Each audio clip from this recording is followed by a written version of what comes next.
Welcome to Kenton's videos. Enjoy the video. In this video, I will explain how to make Elementor responsive. First, understand that responsive design is crucial for a great user experience on any device, from large desktop monitors to small smartphones. Elementor offers powerful, built-in tools that allow you to adjust your website's layout and appearance for different screen sizes. You can easily preview your design across desktop, tablet, and mobile views directly within the editor. To begin, navigate to the responsive mode icon located in the bottom left panel of your Elementor editor.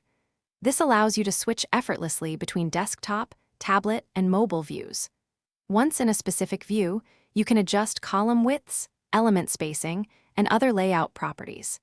These changes will only apply to the device view you are currently editing, giving you precise control over your design.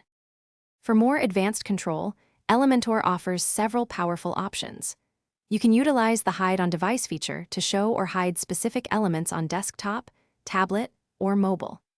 Additionally, you can set custom breakpoints in Elementor's site settings, allowing you to define exactly when your layout shifts. Remember to adjust typography and image sizes independently for each device for optimal readability and visual appeal. Finally, thorough testing is paramount. Always test your responsive design on actual physical devices, not just the Elementor preview, to ensure everything looks and functions perfectly.